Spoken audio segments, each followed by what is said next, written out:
ഇത്തവണ നമ്മൾ നമ്മുടെ കുരുമുളകിന് ആക്റ്റീവ്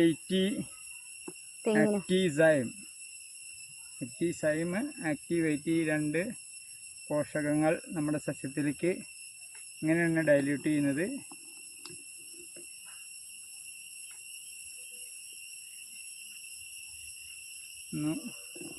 ഇളക്കി മിക്സ് ചെയ്ത് നമ്മൾ അര ബക്കറ്റിലേക്ക്, ഇത് നല്ല തിക്കായിട്ട് വരുന്നുണ്ട്. ഇതിൻ്റെ അടിയിൽ നമ്മൾ ഉറച്ച് കിടക്കുന്നുണ്ടാവും. അതൊന്ന് ഷെയ്ക്ക് ചെയ്തതിന് ശേഷം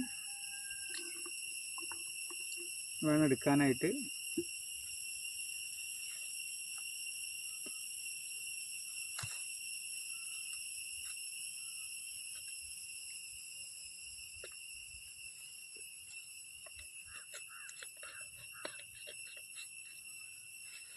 തെങ്ങ്, കുരുമുളക് മുതലായ ചെടികൾക്ക് നമ്മൾ ഇത്തവണത്തെ ആക്റ്റീവ് സൈമും 1/2 ലിറ്റർ തന്നെയാണ് ഉപയോഗിക്കുന്നത്. നമുക്ക് എണ്ണം കൂടുതലുണ്ടായതുകൊണ്ട് 2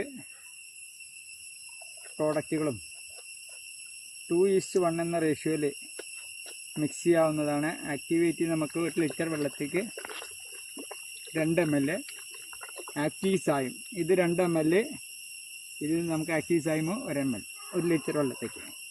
അപ്പോൾ നമ്മൾ അതിനേക്കാൾ കുറച്ചും കൂടി കൂടുതൽ എടുക്കുന്നു. എന്നിട്ട് ബാക്കി വെള്ളം ഡൈല്യൂട്ട് ചെയ്തതിന് ശേഷം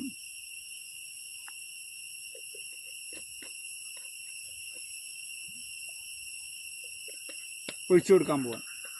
അപ്പോൾ അടുത്ത വർഷത്തെ നമ്മുടെ വിള എങ്ങനെ ഉണ്ടാവും നോക്കാം.